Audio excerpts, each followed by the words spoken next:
Hello everyone and welcome back to my channel. In this video I thought I'd share some of the sewing that I've done recently. I really wanted to get back into sewing. I've actually bought myself a new sewing machine that you can kind of see behind me. I bought loads of fabric, I bought loads of sewing patterns to make clothes.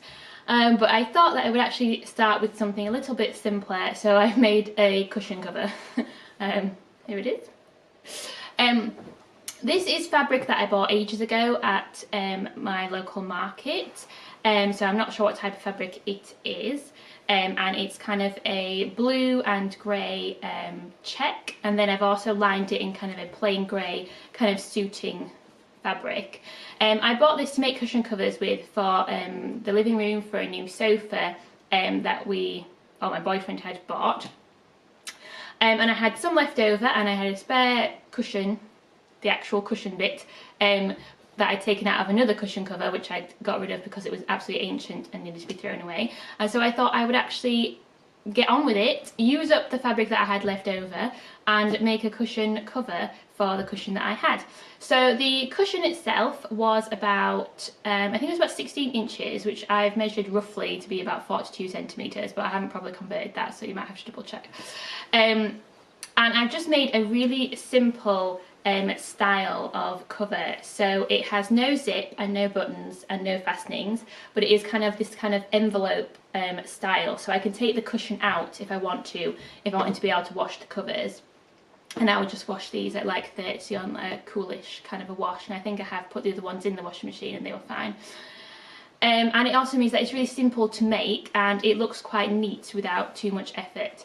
So like I said, I did use a lining fabric, so I cut two long rectangles that were approximately, I think, about 53 by 114 centimetres. The exact measurements don't have to be precise as long as they're enough to wrap around the cushion and overlap a bit. So there's quite a bit of overlap between the two pieces on the one that I've made, so you can make the pieces a bit smaller, didn't have as much fabric. I put the two rectangles together, right sides together, and sew around 3 of the edges, leaving 1 open.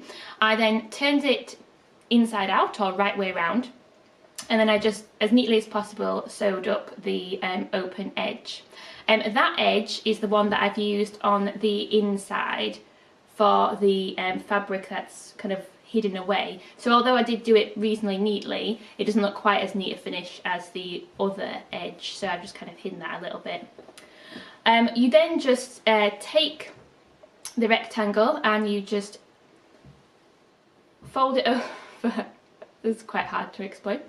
It's really simple, but you just kind of take it with the outer fabric face up, and then you just fold it over so that the two edges overlap each other, and then you just sew all the way around the edge, but you don't actually sew up the hole here. Then it's going to be inside out, so you just need to turn it right way around, and then it should have neat edges on the outside. And then if I actually take this out, it's really easy to take out, and then I can turn it inside out, and the edges look reasonably neat. I don't know if it's going to focus. Hopefully you can see that. So they look reasonably neat inside as well, just because of the way that I've managed to sew it together. So it was a really easy project. It didn't take me very long, and I managed to use up some of the fabric that I've got in my stash that's just been sitting around for ages, and I quite like to get rid of some of this stuff, but I just feel bad about like just throwing it away. So I've used it, and I now have another cushion cover which I can use on my chair when I'm doing my sewing and crafts and whatnot, and it matches with the other ones.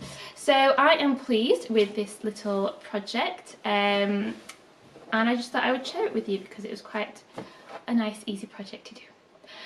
So if you have liked the video, please give me a like. If you have any suggestions on sewing or any tips or anything, please leave them in the comments. And if you would like to see more videos about sewing, also about other crafts and planning and stuff, please do subscribe.